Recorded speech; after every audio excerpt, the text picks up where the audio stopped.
All right. It's a small group today, so I hope you guys can talk. But I think I would love to actually start out by hearing Rahel and Ramzi a little bit more about you. If you're open to telling me a little bit more, it'd be helpful. And we can just have a conversation. This is going to be recorded, but I'd love to know who's in the room so we can have a discussion, if that's okay.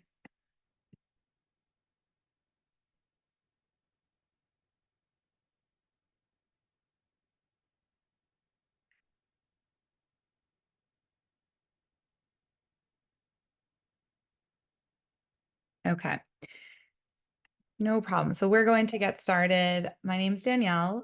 You may have read about the cap-exempt H-1B. You may have read about the Build Fellowship before, but I'm going to tell you more about the story behind how this works. So, I started Open Avenues Foundation about 6 years ago, and the intention is to demonstrate that foreign nationals are actually able to continue to add value to the United States when they build careers here and contribute to our future workforce. So we intentionally have built programming that not only innovates within immigration legislation to open pathways, but to also demonstrate that the contributions to our society as we have foreign nationals stay here. So I want to, ensure that everybody understands about the program itself. You may be here because you have lost the lottery. You may be here because you are outside the United States and want to enter the United States. But either way, I think that there's a lot to be said about learning and being here to understand your options. And that's a huge part of why we do what we do. I see someone is raising their hand, so I'd love for you to jump in if you want to. Rahel, is that you? Okay. Amazing. And one moment, I'm just pulling this presentation back up. I will tell you a little bit about myself because I think it's interesting as you get to know the Build Fellowship, to know that I actually started the Build Fellowship with my father, who is an immigration attorney. Jeff Goldman was the first, he started the country's first cap-exempt H-1B model back in 2014. He was working with the state of Massachusetts, the government, to actually design what it could look like to leverage a cap-exempt H-1B program in the United States and how this could work. So everything you'll hear today is not new. It's not, it's innovative, but it's also been around for years as we've, worked to make sure that we are compliant and working within legislation to ensure that, everything we do is above board and that it really does open these solutions for everyone. So I am going to start this presentation and we will get going. So as many of you know, the H-1B visa is the most common work visa in the United States. And today it's actually just a few months after the fiscal year 2025 lottery. And the lottery for the H-1B visa takes place once per year. Really frustrating for folks that are outside the United States and have a job offer in the United States and want to come work here throughout the year, because you have to wait for the March lottery to even begin to register to potentially get selected in the lottery. And then on October 1st, the new fiscal year in the United States, you can enter. And the lottery is capped at 85,000 every year. And this past year, this data is from the previous year, but 2025, we just got the data that 30% of individuals were selected.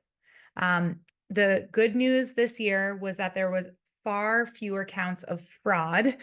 It was fraudulent to have you be entered by multiple companies to have many, many chances into the lottery. It's very legitimate for you as a person to be entered by multiple companies, but you as a human will only have one chance in the lottery, and it's done by passport numbers. And that's how USCIS now, as of January 2024, will conduct the lottery every year. Every person gets one shot at winning the H-1B. So for companies, this is frustrating because companies want to retain talent. For foreign nationals, this is frustrating because there's a 30% chance that you can stay here. And for any of you on the call that went to school in the United States, this is even more frustrating because you've invested a lot into coming here and building your career here and launching it here and to do OPT here and invest in a company. And to come up against this roadblock can be incredibly challenging. There are a few options to consider. I'm not here saying that the cap-exempt H-1B is the only option, but because the H-1B is the most common option, it's because of the criteria. There are other opportunities, but not everybody at such a volume as the H-1B falls within that criteria. So the O-1 is an extraordinary ability visa. Many of you may have heard of the O-1. You need to meet 3 of the 8 criteria to prove that you are extraordinary in the United States. An L1 is if you work for a multinational company and you've worked abroad for 1 year for that company. A TN visa is available for folks from Canada or Mexico. F1 CPT, you may have heard, and I always get the question, what should I go back to school for another degree in an F1 first day CPT program that offers you CPT on the first day that you start school? They've been cracked down upon in the past, and there's been lots of counts of fraudulent programs out there. So many lawyers will say, don't go that route, but it is totally a possibility. And then another option is the cap-exempt H-1B. And our question is, are you willing to work 5 hours per week training US students in your field of expertise to stay in the United States on a cap-exempt H-1B? So cap-exempt H-1Bs can be sponsored any time of year outside of the lottery system, and individuals that are employed part-time by a cap-exempt H-1B organization for just 5 hours per week can actually have any US employer file a concurrent cap-exempt H-1B. That means you can have legally 2 H-1Bs in the United States. And as long as there's a part-time cap-exempt H-1B that you have approved, you can go to any US employer, Amazon, Google, a startup company, your own company, and file a full-time cap-exempt H-1B so that you can be working outside of the lottery system on an H-1B visa. The only 4 organizations in the United States that can actually sponsor a cap-exempt H-1B are universities, government research organizations, nonprofit research organizations, and nonprofits affiliated with a university.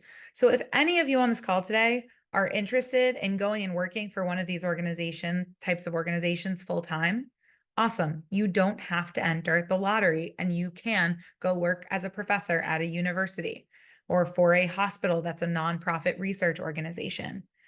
But if you want to go into the private sector because you're a scientist and you don't want to work for a hospital system, but you actually want to work for a biotech company, or you don't want to work for a university and you would like to work for that biotech company, you can work 5 hours per week part-time for one of these cap-exempt organizations and have them sponsor you.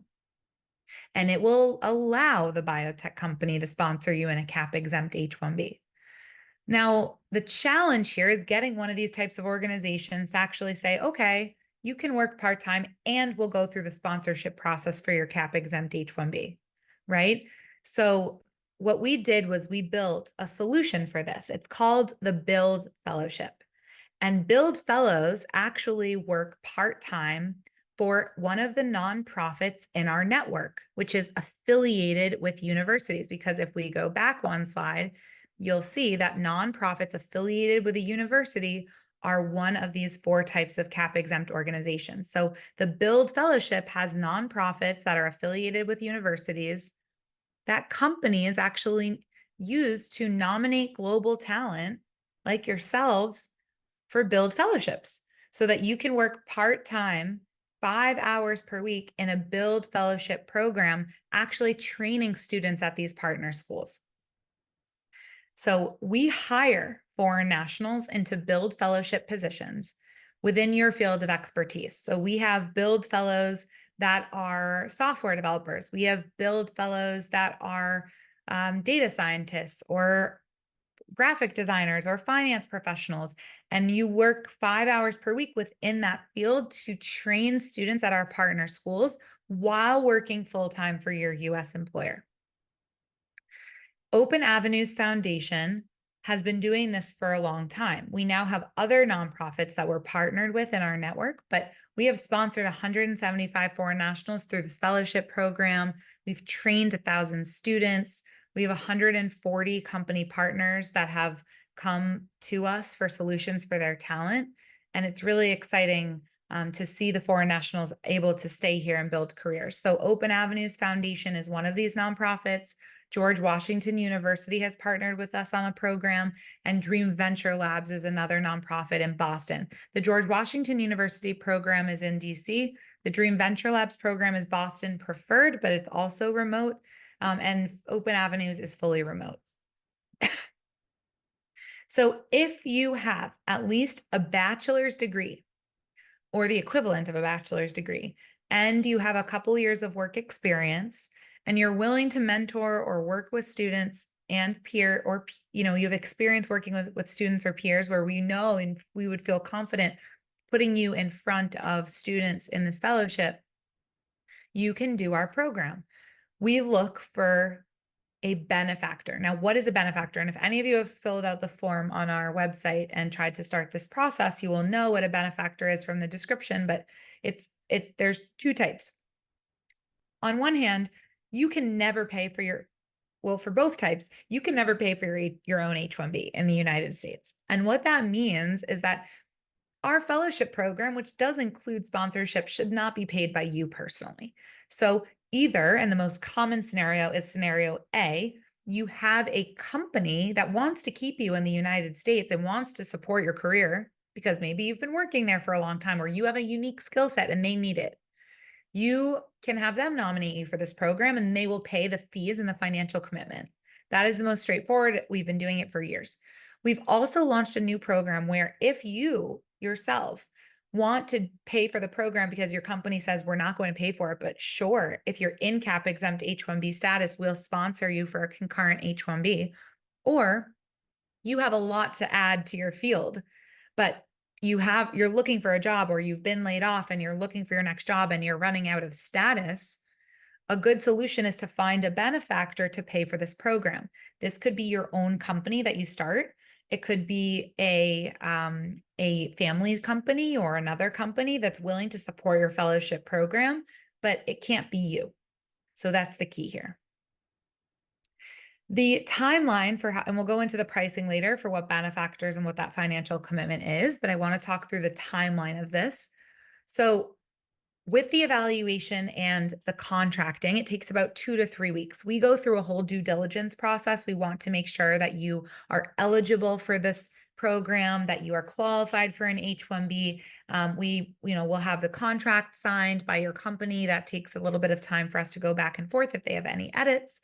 And then once we sign that contract, we start on petition development. Now, this is a quick process. If you know anything about premium processing, it's a really awesome tool because it requires that we get a response in 15 days. So we develop our petitions, we file the cap-exempt H-1B, and we get an approval within 6 to 8 weeks. As soon as we get an approval for your fellowship, it immediately allows for your full-time employer to file a full-time visa, cap exempt, outside of the cap of 85,000. So that takes about 1 week. So in total, we're looking at about 10 weeks, 11 weeks for you to get into the program and continue working for your employer. And that means you should really be thinking about getting into our process at least, 3 months before your expiration dates. Now, if you're already past that, that's okay. Definitely reach out. We have on a record of 20 days of getting this done. So we won't try to beat it because it's a little stressful, but it's certainly something that's possible. So, what are you doing for 5 hours per week in this fellowship program? Our Build Fellows are working to actually launch projects within your field. And so these are the types of projects that our fellows launch, right? We have an individual who is a who works in biotechnology, right? And he's working with students to build a pipeline to segment single cell immunofluorescent images. And that's a really niche project, obviously. But what's cool about that is students actually get to learn about the technical skills needed to go work for a company like Camp4 Therapeutics. And Ollie, who is one of our fellows, leads that project, and he's very comfortable leading that project because this is what he does all day long. And so it's a win-win. Ollie is managing students, learning how to explain basic concepts in a very complex field of immunofluorescent imaging. And the students are getting really awesome work experience. So it's an awesome program that we run, and these projects are really appreciated by our partner schools. So, what does it take to actually join the program? Once you apply on our website through the nomination form, you can fill it out yourself or your company can fill it out. We charge an $18,000 initiation fee, which covers the cost of the visa, the petitioning, the fellowship onboarding, premium processing, government filing fees. Everything is included in that 15 to 18,000. Ideally, if a company nominates multiple employees, that's when we can lower the price, but most companies have one employee in this program and it's $18,000.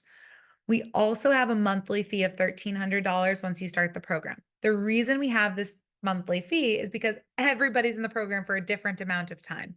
So some individuals are in our program for just 6 months, which is our minimum, because you might win the lottery and you will actually exit our program in October when the new fiscal year starts. Some people stay in our program until they leave because they get a green card approved. There's a varying amount of time. We have an average of about a year and a half. The salary share is not a fee, but it is included in our financial commitment because it's actually a portion of the total salary that you get from a full-time employer. So the full-time employer has offered you $100,000 in base compensation. Maybe about 10,000 of that will come through the Build Fellowship program, and you will get that 10,000 from the Build Fellowship and then 90,000 from your employer. So it's just a breakdown of the total compensation you've been offered. That's so we stay compliant and pay you the fair prevailing wage. And I want to note that, for Build Fellows who enter this program, of course, this is about getting a cap-exempt H-1B, and it's about, creating this pathway that didn't exist for you to build your career in the United States. But as Marja has said, it's also about helping students who are eager to learn and eager to build their careers start in the United States. And our fellows, I talk to a lot of them about this. They really do get so much out of this program when they are, teaching students and spending that time. It's like volunteer time where you're actually working within your field to train up students. And many of the students are diverse, low income. They are looking for career launching opportunities. That's why they come to the Build Fellowship program to sign up for these types of projects. So that's what I wanted to say. And I think someone may have joined late, but I want to make sure we have some time to answer any questions. So you can ask in the Q&A, you can raise your hand. I am happy to answer anything that you have.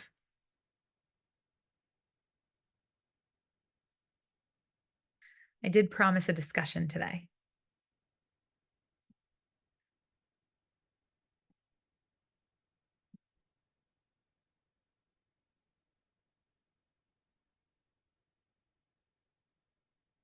See, I'm too fast at this presentation. I've been doing it for so many years.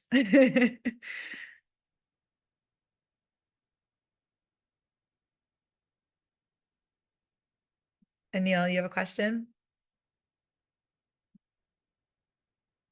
Let me see. I think you have to unmute yourself.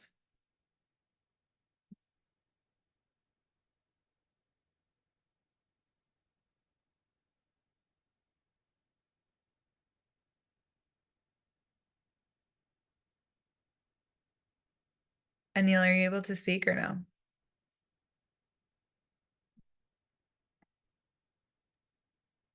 Yes, hello. Thank you again for joining us and giving us so much information, and thank you for your time and consideration. So I would like to ask you something about the hospitality industry. Is Mm, it included in the H-1B visa or not? Because I had already C-1D visa and I work in the cruise ship, and I would like to relocate to United States. okay. So is it possible to change my statute from C-1D visa to H-1B visa? Do you have a degree, at least a bachelor's degree? Yeah, I have it. What is the degree in? It's bachelor, and I've got my hospitality administration diploma. So it's a bachelor's. What is the bachelor's in? What field? The field is in administration, business administration. Business administration. Right. So it is possible that you could do an H-1B if we can find a good case to be made for a business degree. Because to have a really good case for an H-1B, you have to show Mhm. that you meet one of the specialty occupations in the United States. So the Department of Labor has a list of specialty occupations, and it's on the FLC. It's actually called the OOH handbook. And I can drop a link in here. Actually, you can't see the link, but if you look up OOH handbook specialty occupations, you'll be able to see the different types of occupations in the United States.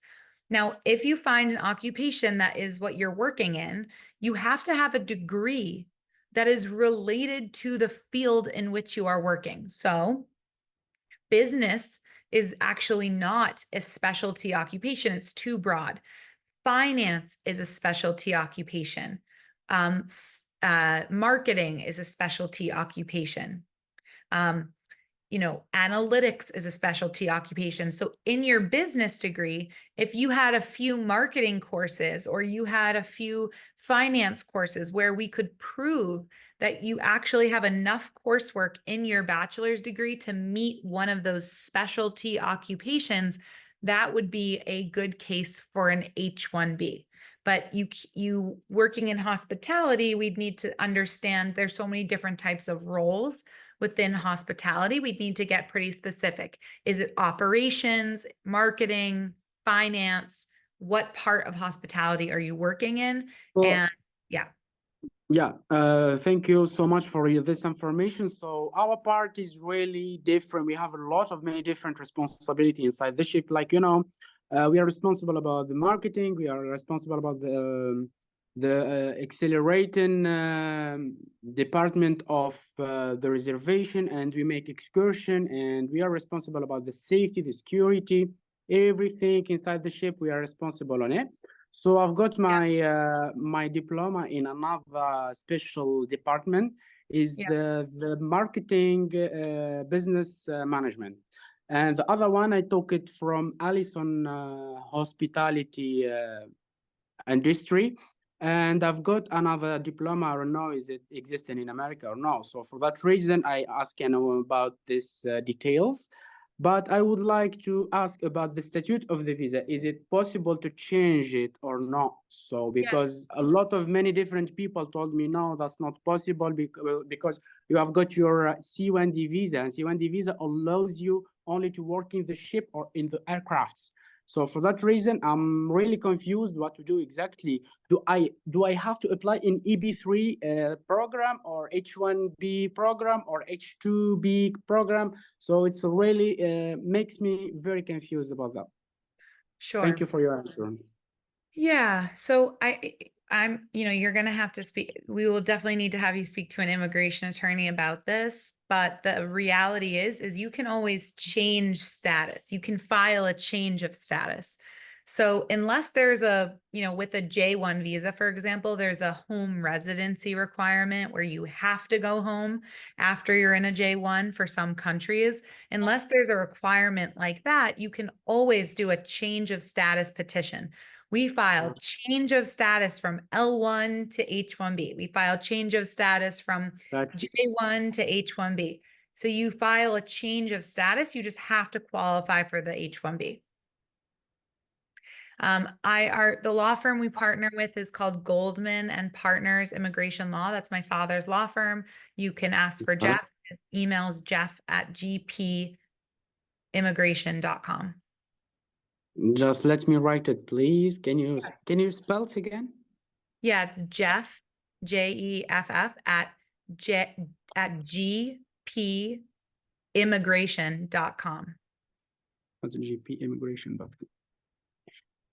Hey Vivek, how are you? Hi, Daniel. All right. Nice Thank to you so much. I appreciate your information. Thank you. That's so kind. Yeah, you're welcome.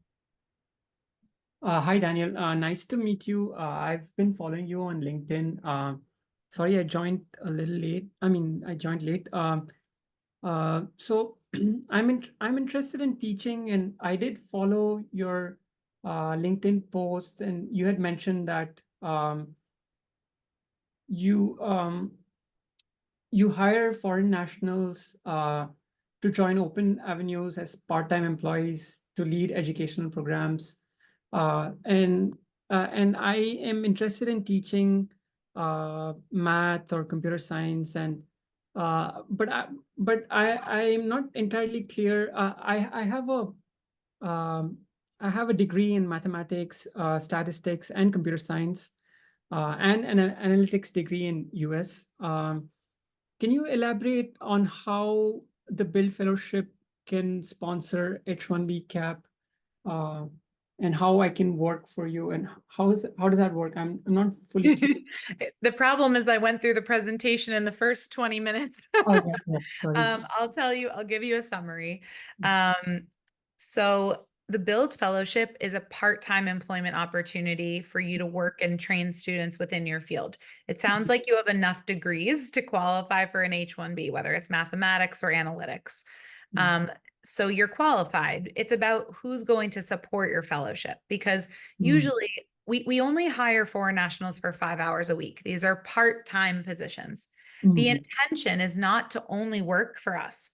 It's to work for a full-time employer. The reason that people work in our fellowship program is to go work full-time somewhere else. And so, but you need a visa to do that. And so many companies will say, well, you can't work for us part-time because you have to enter the lottery, and it doesn't work because the lottery only selects 30% of people. And so the option here is that you find a company that is willing to pay for the fellowship. It's $18,000 and $1,300 per month once you're in the program for up to 3 years, or extendable, but you can leave after 6 months. It's variable with cost, but certainly it's an expense. They have to want to invest in you. The other way to do this is if you personally have a company. You might have your own consulting firm. You might have, you might start your own company. You might be a founder. You might have a family that has a company. You can have the company support your fellowship, but you cannot pay for the fellowship yourself. If you have someone, your personal network or your own company to sponsor this fellowship, you can then go pitch to an employer that you are available for full-time work, and you can be sponsored for cap-exempt H-1B. So it is valuable in that way. Oh, God. So I'm currently employed at Deloitte Consulting, and I'm working as a IT consultant. And so if I form like my own company, and can that work out? Yes, absolutely.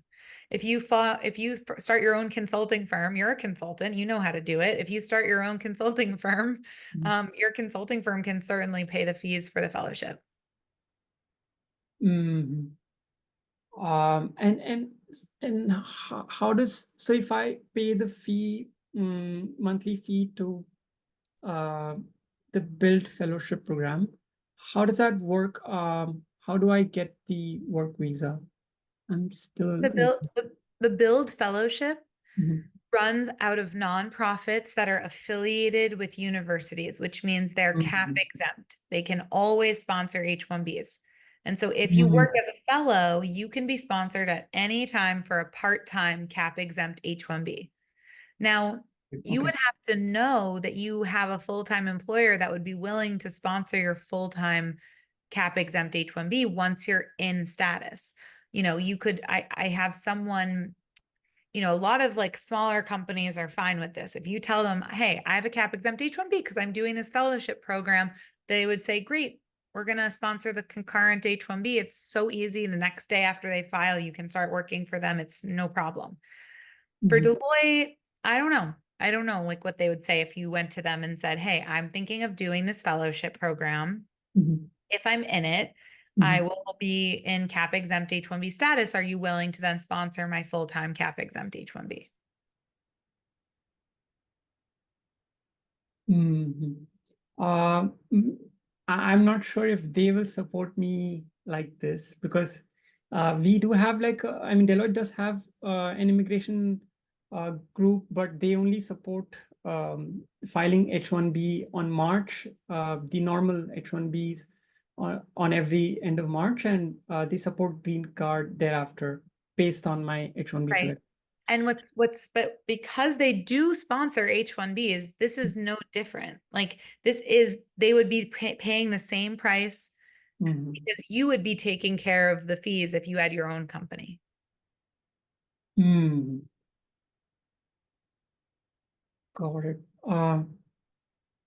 And when I work for the Build Fellowship, what are my duties there? And like you mentioned, like I have to work 5 hours a week or something like Yeah, that. it's on your own time. You work with students and you launch projects within your field. So if you work in mathematics, you'd launch mathematics projects for students. Mhm. You know, you'd be able to actually, you know, show them like key skills within the space, uh, Mm, and come up with projects that they would be able to complete. got it.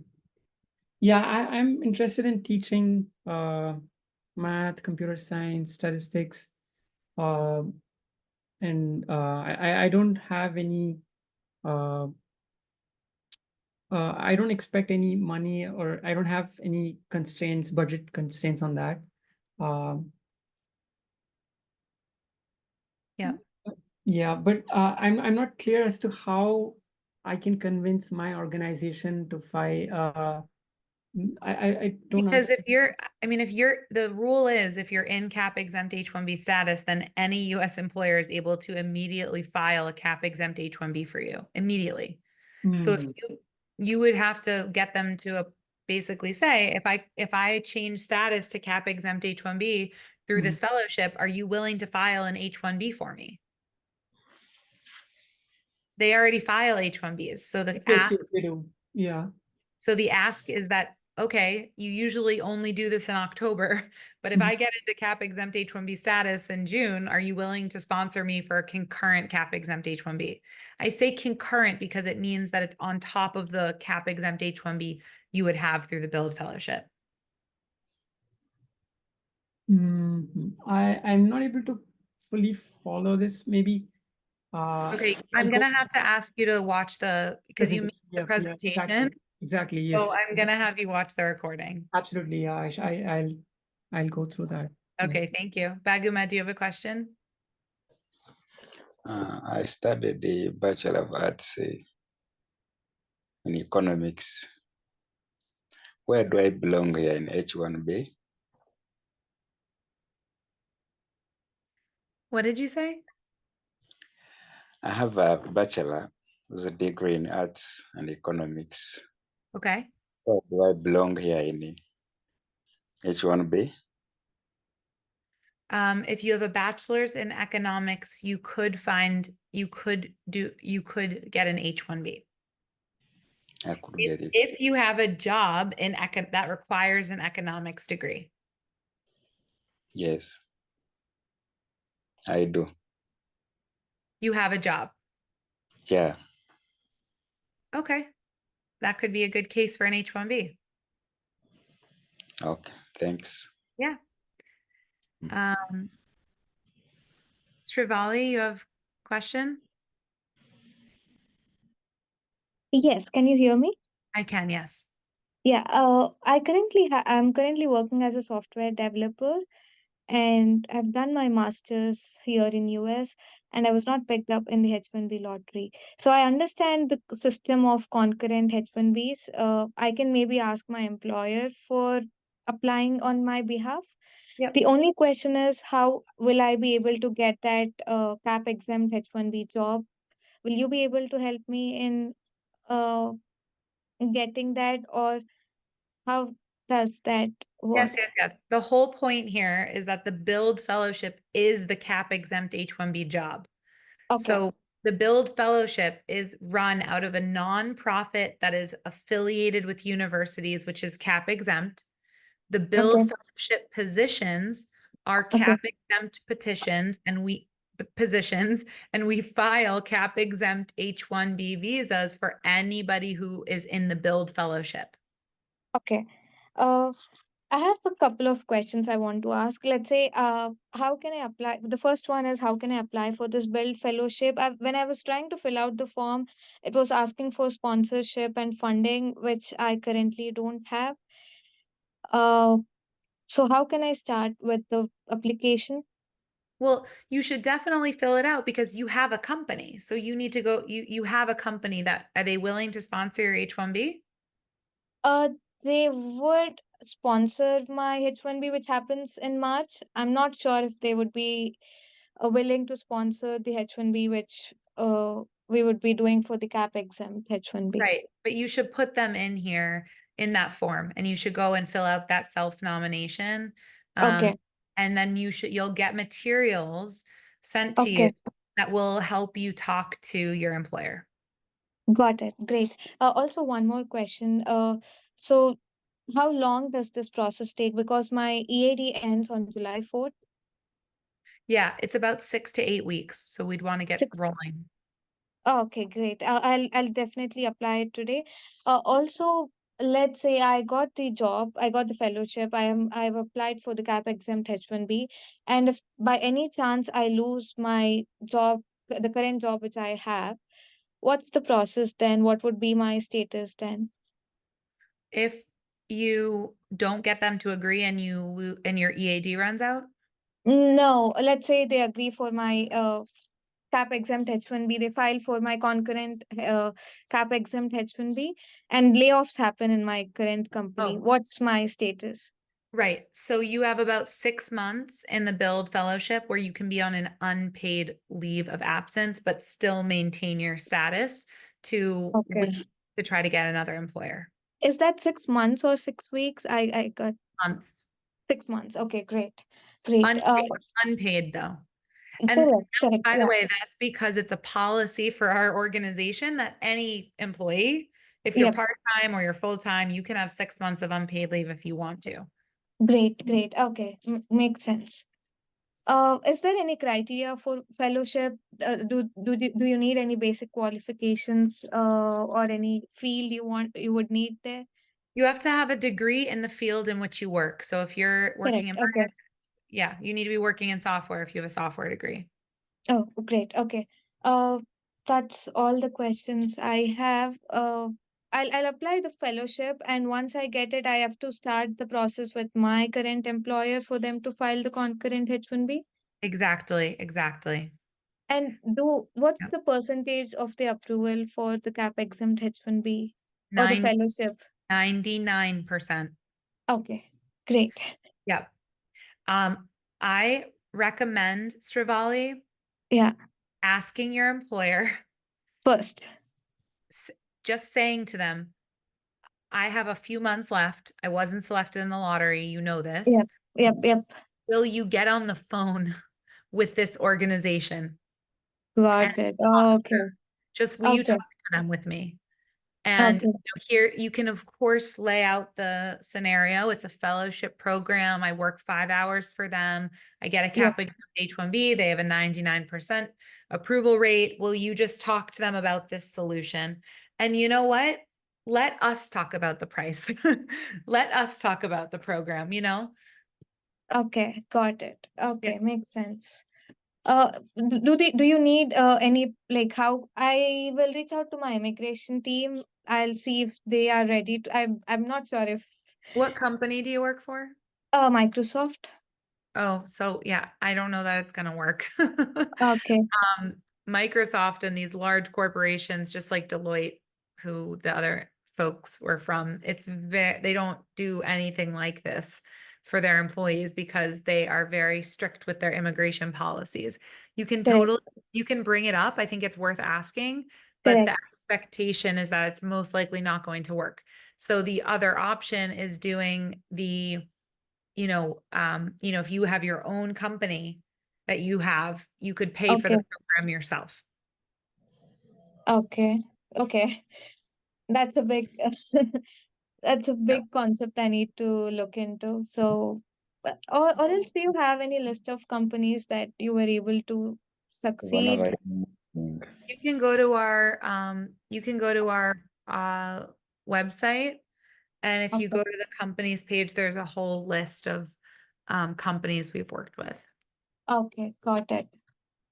Maybe I'll look that up. I'll also apply as an initial big I'll just begin the application. I'll also reach out to the immigration team.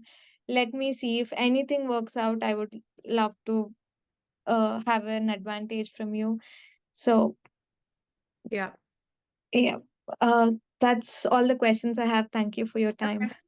No problem. Anybody else have a question?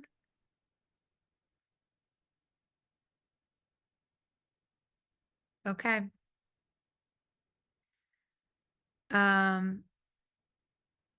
Vivek, I'm glad you asked that. Everything is remote. So every single fellowship is done remotely. That was a very good question. I'm sorry I didn't cover that. Great, What- great. That's nice to hear. Yes. Awesome. Anything else? This is Anil here. Hi, Anil. Yeah, hi. I just have a question that what is the validity of this cap exempt visa, which program which you are doing it? What is the what? Validity, like how long it is valid for the cap exempt. Suppose not getting the H-1B in lotteries, how long we can stay with the cap exempt H-1B? Sure. We file a 3-year cap exempt H-1B because that's the max you can file for any H-1B in the US. If the visa, if you win the lottery the next year, you can leave before you hit those 3 years. Right. But if you need to keep staying in the program, you can stay for 3 years, or if you need to extend, you can also have a total of 6 years in H-1B status, same with cap exempt H-1B. So we have 2 people ever that have extended beyond 3 years. Okay. And the initial fee, which is about 15 to 18,000, that is paid by the company, or whom it is paid by? It's paid by the company. Okay. It could be, if your company says no, it could be your own company. So if you had your own company that you started, it could be that company that also pays. Okay. And the 1350 is above that per month? 1,300 per month, yes. Yes. Okay. Okay. That's fine. Yeah. Cool. So Thank for you. everyone on the call, please go to our website, www.buildfellowship.com. And at the buildfellowship.com, you can nominate yourself for the program. You can send your employers to nominate you for the program. It's really important that you can get into that system, try to fill out that form, because then you're going to be able to actually get materials to talk about this to your employer, or to move forward and start the process immediately. Okay. Thank you. Great. All right, everyone. Any last questions? Okay, well, I'm glad you all were here. Thank you so much for coming, and we will be in touch. You can always message me on LinkedIn. Thanks. Bye.